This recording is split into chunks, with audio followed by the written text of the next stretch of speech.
நீரை பார்த்து என்னுடைய தாகத்தினை அணைத்துக் கொள்ளுகிறேன் அப்படின்னு சொல்லுகிறது.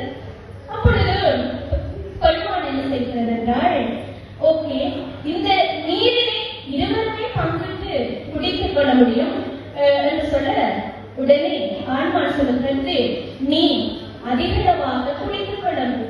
அப்பொழுது அந்த பெண்மான் என்ன செய்கிறது என்றால், தன்னுடைய வாயினை அந்த குளத்தினுடைய நீரின் மீதே வைக்கின்றது. ஆனால் நீரினை குடிக்கவில்லை. ஏனென்றால் என்னை காக்கின்ற நாயகன் என்னை இங்கே நான் இணைந்து அவனோடு இணைந்து மனைவியாக்கிக் கொள்ளப்பட்டேன், என்னுடைய நாயகன் குடித்து விடட்டும் என்று சொல்லி அதை என்ன செய்கிறது என்றால் போடச் செய்கிறது.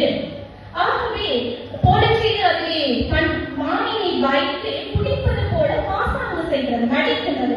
நடித்துவிட்டு சொல்லுகிறது, எனக்கு வயிறு நிரம்பி விட்டது, மிகுதி நீரை நீங்கள் குடித்துக் கொள்ளுங்கள் என்று.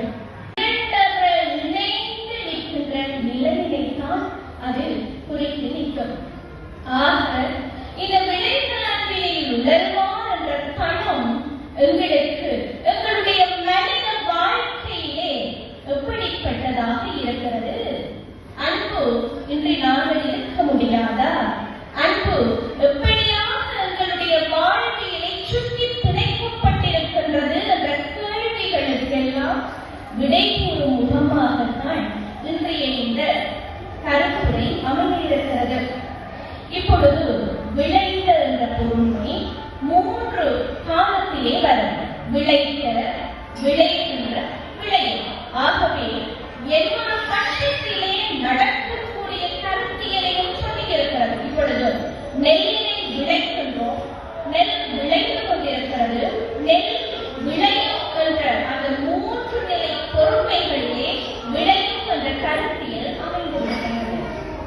ஔவையார் அழகாக கூறுவார், இந்த பூங்காவன திருவிழாவிலே என்ன தலைப்பினை பற்றி சிந்திக்கலாம் என்று நினைக்கிற பொழுது, விளைந்த அன்பினில் உமிழ்வார், விளைந்த அன்பினில் உமிழ்வார் என்பது இன்றைய மகுடமாக இருக்கிறது.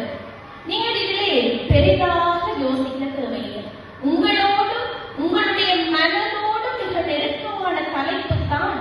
ஆனால் தலைப்பினுடைய அந்த வழி உங்களுக்கு சில எண்ணங்களை தோற்றுவிக்க கூடும். அது